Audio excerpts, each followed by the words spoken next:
Hingal na hingal pa ako doon. Hindi ko Piniim nyo ba? Dapat hindi nyo muna piniim. Magkapigan sila ni Ate Jack. Okay na kami eh. Nagulat ako na biglang ganun. Saan yung speaker? Ganyan. Yan ano na. Di na lang.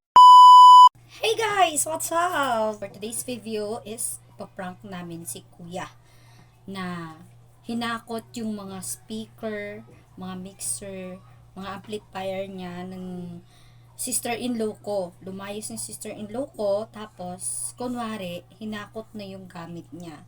Tapos nakipag-agawan kami sa gamit.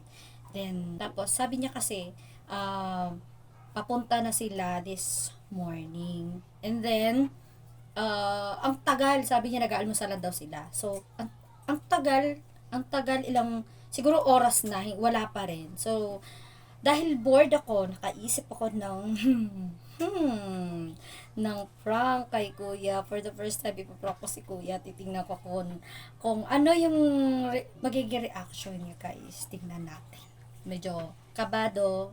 Tapos, hindi ko alam kung magagalit siya sa amin ng mama ko. Kasi, pati yung mama ko kasabot ko. Kaya abangan nyo yan.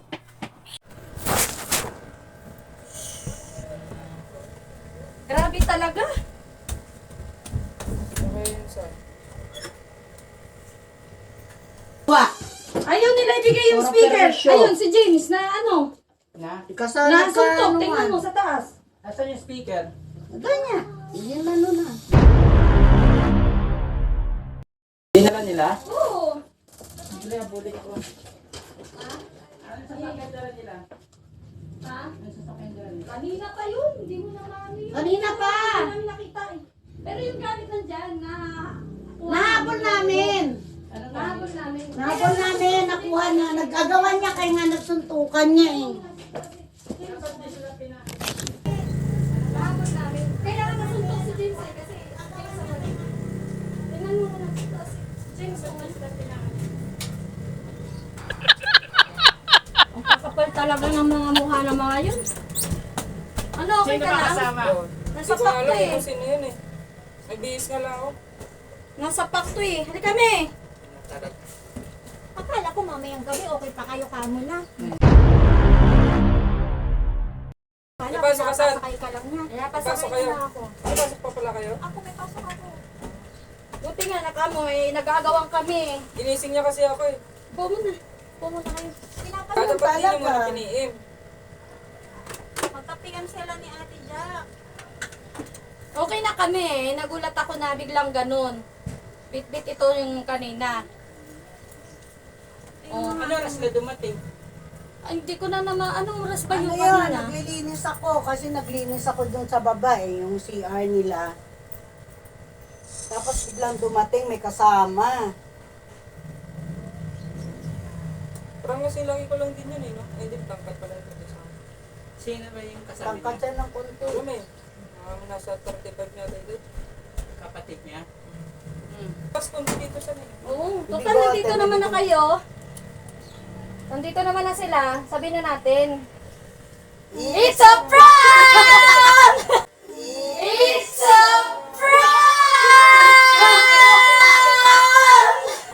Grabe drive nito! Ang tagal nyo kasabi mag-almusal lang kayo. Ha? Ha?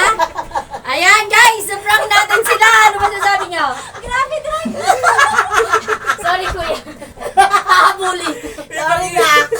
Pinagkaisang ka na namin. Trabaho lang gagawa. Iyak na siya. Pati nga ako na-prank ako eh. Sabi Hindi niya, na natin yung nakulit. nakunin mo. Oh my gosh, guys! Iyak si kuya. Habulin niya talaga sana. Hindi ko alam gagawin mo kanina, me. Ano yung sasakit na Sige, bababangon ka din. Sorry. Sorry, kuya. Mula C6 hanggang dito 30 minutes. Sabi ko, hindi sinasakit. Me, wait lang kasi sabi ko, i-update natin si Zen kung nasaan. Video yan, parang hindi naman nakabidyo. Kabidyo yan, no? Sorry, kuya. It's a prank. Akala ko papasok si kuya. Pumasok ba? Hindi. Hindi, kasi inano ko siya kasi hahabulin niya, me. Oo, bulin niya eh. Kaya ginawa ko, hindi kuya, nandyan yung gamit. Walang kwenta itong prank na to, hinawahabulin eh. Si Insan, no? Insan, okay ka lang ba? Oh, seryoso DJ, oh. Tigil kita ako, Napansin ko na yan dito si mami yung cellphone niya, iba yung angle. Hindi ko nabibigyan. Diba? Napansin ko rin yun, be. Baka kako. Wala, gaga! Ang tagal mo! Ang tagal mo! Kasi kanina ka pa sinasabi, alam mo naman magpatakbo yan eh. O, kita mo, ready kami. Kasi kami sabi namin, parang patakbo, lalo pa ganon. Bilis ng takbo niya. Nagsasabi pa lang, mga hindi na nagsasabay. Mami, nasa biyahe na sila kuya.